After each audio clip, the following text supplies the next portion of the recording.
सारे पंजाब दे लोकां दे पक्ष दे विच अहम फैसले सरदार भगवंत सिंह मान जी की अगवाई दे विच लाए गए। वख-वख डिपार्टमेंटां ने अपने अपने एजेंडे पेश किए, जिन्हां दे विच सब तो अहम एजेंडा कि सरकार पंजाब सरकार सरदार भगवंत सिंह मान जी ने एक नवी स्कीम पंजाब च लॉन्च की आ, मुख्यमंत्री तीर्थ यात्रा स्कीम। मुख्यमंत्री तीर्थ यात्रा स्कीम जिहड़ी आ वो पंजाब च हुण साडे जिहड़े बजुर्ग ने, साडे वड वडेरे नेगे, वो देश के वख-वख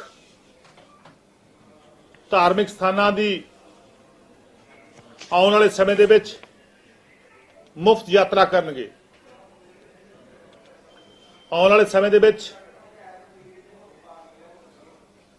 पंजाब तो ट्रेन दे राही, बसेस दे राही असी सारे बजुर्गों नूं जिहड़ी आ वो यात्रा करावांगे।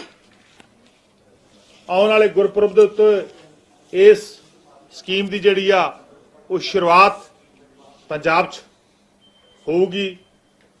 और मैं समझदा काफ़ी बहुत सारिया ट्रेनां जिहड़ियां कि नंदेड़ साहब तक, साडे हरमंदर साहब तो लैके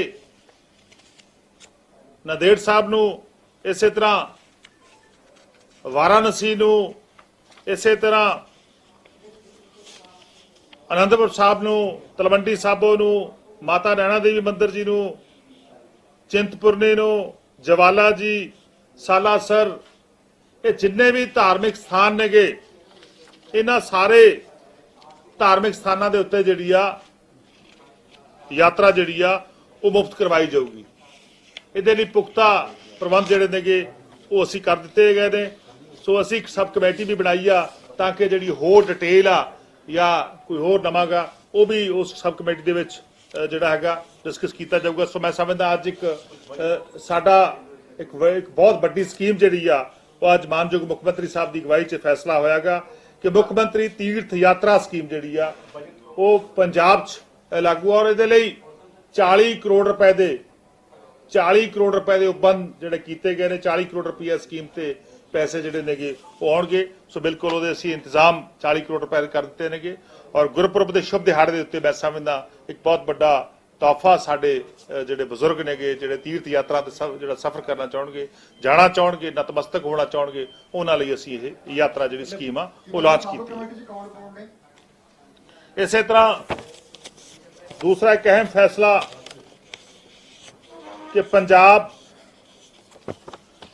राज दी जिहड़ी साडे जंगी विधवावां ने, जिन्हें जंगी जगीर लगी हुई है, जिन्होंने जंगी जगीर लगी हुई हैगी, उन्होंने पहला 10,000 रुपया पेंशन जिहड़ी मिलती सी, सालाना मिलते सीगे।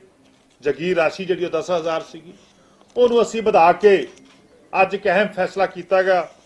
क्योंकि 62 की जंग के अंदर 1900 जो राष्ट्र संकट आया, राष्ट्रीय संकट आया, दूसरे विश्व युद्ध जां राष्ट्रीय संकट, 1962 की लड़ाई, 1971 की जंग विच जिन्होंने अपन सेवावां निभाईयां, उन्हां दीयां कुर्बानियां नूं असीं मान महसूस करते हैं। सो उन्हां दा असीं जिहड़ा वधा के 10,000 तो असीं 20,000 जिहड़ी कीती आ। इसे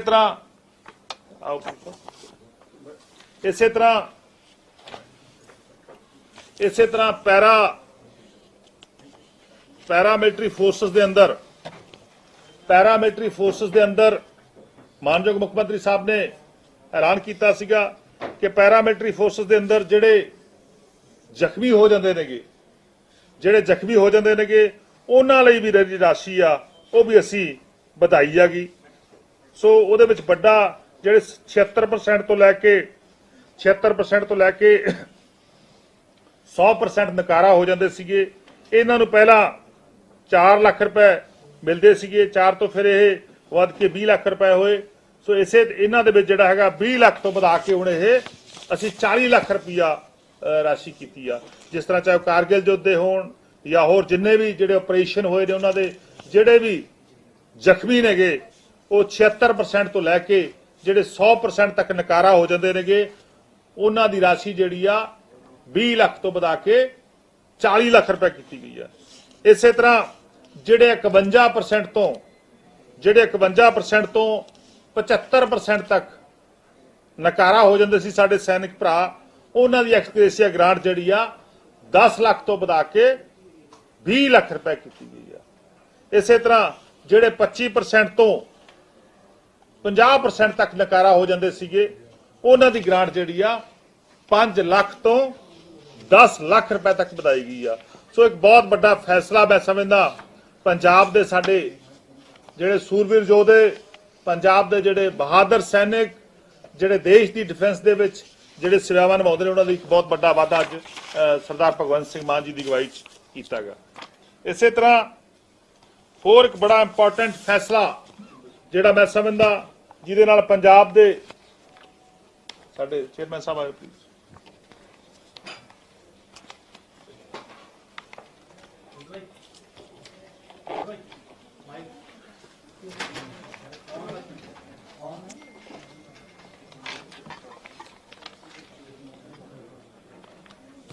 एक बहुत ही बड़ा फैसला क्योंकि काफ़ी लंबे अरसे तो साडे पंजाब दे जिहड़े व्यापारी भरा सीगे क्योंकि पिछे जे मानयोग मुख्यमंत्री सरदार भगवंत सिंह मान जी अते आम आदमी पार्टी दे कौमी कन्वीनर दिल्ली दे मुख्यमंत्री जो पंजाब दे दौरे ते आए सीगे तां बहुत सारे साडे ट्रेडर्स बहुत सारे साडे व्यापारी भरा चाहे जलंधर अमृतसर विखे लुधियाना विखे साडा जिहड़ा एक समागम होए सी बहुत सारिया समस्यावां नूं सुनिया गया सीगा। बहुत सारे व्यापारियों ने अपनियां अपनियां समस्यावां दा एक जिक्र कीता सीगा कि किहड़े-किहड़े पुराने एक्टां दे अंदर साडे ते केस जिहड़े ने कोई पंजाब चलदे सीगे और उहदे लई असीं वन टाइम सैटलमेंट स्कीम लैके आयांगे।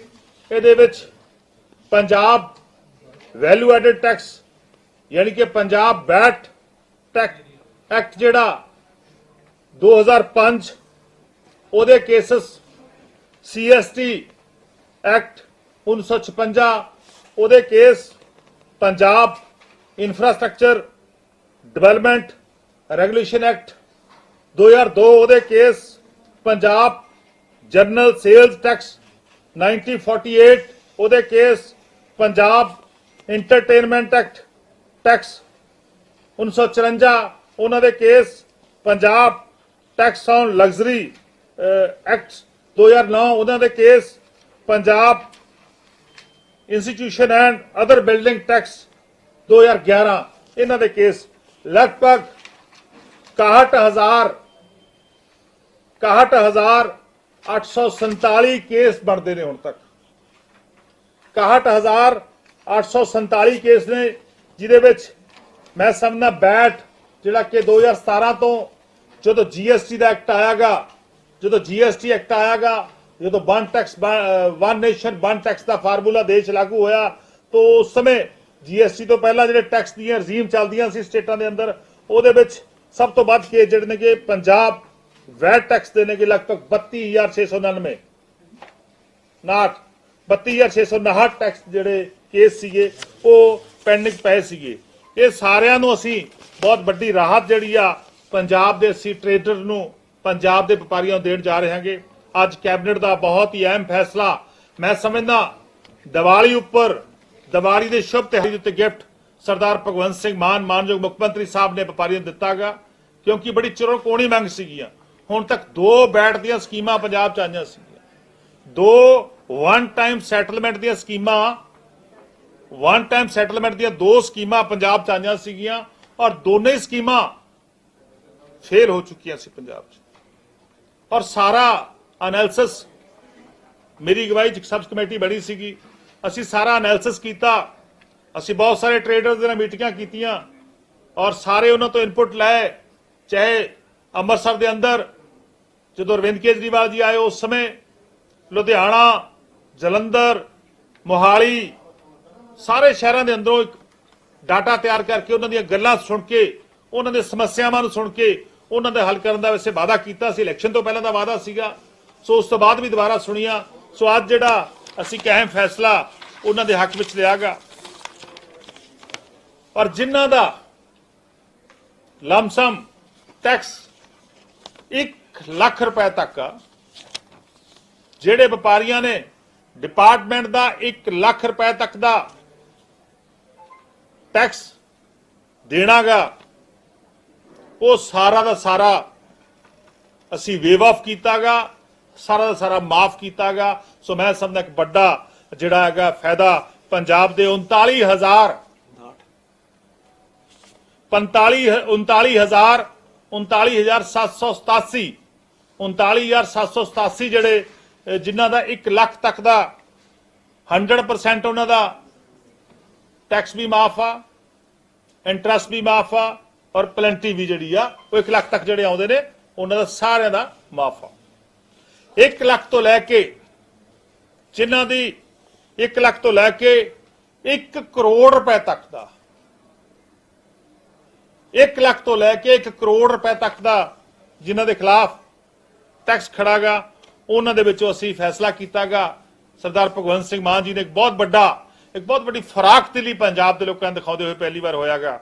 ਪੰਜਾਬ ਦੇ ਅੰਦਰ ਇੰਡਸਟਰੀ ਨੂੰ ਕਿਵੇਂ ਲੈ ਕੇ ਆਉਣਾਗਾ, ਪੰਜਾਬ ਦੇ ਵਪਾਰੀਆਂ ਨੂੰ ਹੋਰ ਕਿਵੇਂ ਤਾਕਤਵਰ ਕਰਨਾਗਾ, ਕਿਉਂਕਿ ਜੇ ਸਾਡਾ ਬਿਜ਼ਨਸ ਵਧੂਗਾ ਤਾਂ ਮੈਂ ਸਮਝਦਾ ਸਾਡਾ ਪੰਜਾਬ ਵੀ ਹੋਰ ਤਰੱਕੀ ਕਰੂਗਾ। ਤਾਂ ਅਸੀਂ ਜਿੰਨਾ ਉਹਨਾਂ ਨੇ 1 ਕਰੋੜ ਤੱਕ ਦਾ ਟੈਕਸ ਆਗਾ, ਉਹਦੇ 'ਚ ਅਸੀਂ 50% ਮਾਫ ਕੀਤਾਗਾ।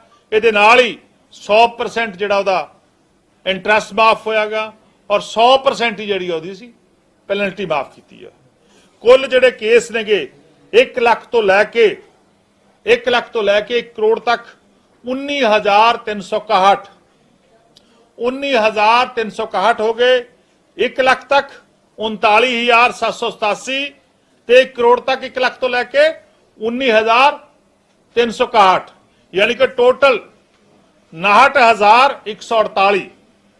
59,148 ਲਗਭਗ ਪੰਜਾਬ ਦੇ ਵਿੱਚ 60,000 ਬੰਦਿਆਂ ਨੂੰ 60,000 ਪੰਜਾਬ ਦੇ ਵਪਾਰੀਆਂ ਨੂੰ ਮੈਂ ਸਮਝਦਾ ਇੱਕ ਵੱਡੀ ਰਾਹਤ ਜਿਹੜੀ ਆ ਅੱਜ ਸਰਦਾਰ ਭਗਵੰਤ ਸਿੰਘ ਮਾਨ ਜੀ ਦੀ ਸਰਕਾਰ ਨੇ ਦਿੱਤੀ ਆ। ਸੋ ਮੈਂ ਸਮਝਦਾ ਇੱਕ ਬਹੁਤ ਵੱਡਾ ਇੱਕ ਦੀਵਾਲੀ ਦਾ ਤੋਹਫਾ, ਦੀਵਾਲੀ ਦਾ ਗਿਫਟ ਜਿਹੜਾਗਾ ਉਹ ਅਸੀਂ ਪੰਜਾਬ ਦੇ ਲੋਕਾਂ ਨੂੰ ਦਿੱਤਾਗਾ। ਸੋ ਇਹ ਜਿਹੜੀ ਸਕੀਮ ਆ ਗਈ 15 ਨਵੰਬਰ ਤੋਂ ਇਹ ਸ਼ੁਰੂ ਹੋ ਜੂਗੀ, 15 ਤਰੀਕ ਤੋਂ ਸ਼ੁਰੂ ਹੋਣੀ ਆ, ਔਰ 15 ਮਾਰਚ ਤੱਕ ਇਹਦਾ ਸਮਾਂਗਾ, ਔਰ ਇਸ ਸਮੇਂ ਦੇ ਦੌਰਾਨ ਇਹ ਲਾਗੂ ਰਹਿਣੀ ਹੈਗੀ। ਇਸ ਸਕੀਮ ਦੇ ਅੰਦਰ ਜਿਹੜੇ ਵੀ ਵਪਾਰੀ ਚਾਹਣਗੇ, ਜਿਹੜੇ ਵੀ 50% ਟੈਕਸ ਭਰਨਾ ਚਾਹਣਗੇ 1 ਕਰੋੜ ਤੋਂ ਥੱਲੇ ਵਾਲੇ, ਤੋਂ ਆਪਦਾ ਟੈਕਸ ਭਰ ਕੇ ਜਿਹੜੇ ਪੈਸੇ ਬਣਦੇ ਨੇਗੇ ਉਹ ਆਪਦਾ ਜਿਹੜਾ ਹੈਗਾ ਸਰਟੀਫਿਕੇਟ ਲੈ ਸਕਦੇ ਨੇ। ਸੋ ਮੈਂ ਸਮਝਦਾ ਇੱਕ ਬਹੁਤ ਵੱਡਾ ਇਤਿਹਾਸਿਕ ਫੈਸਲਾ ਅੱਜ ਪੰਜਾਬ ਦੇ ਵਪਾਰੀਆਂ ਦੇ ਹੱਕ ਵਿੱਚ ਅੱਜ ਦੀ ਕੈਬਨਿਟ ਦੇ ਵਿੱਚ ਹੋਇਆਗਾ। ਸੋ ਇਹਦੇ ਨਾਲ ਮੈਂ ਸਮਝਦਾ ਪੰਜਾਬ ਦੇ ਵਪਾਰੀਆਂ ਨੂੰ ਇੱਕ ਵੱਡੀ ਰਾਹਤ ਜਿਹੜੀ ਆ ਉਹ ਮਿਲੂਗੀ।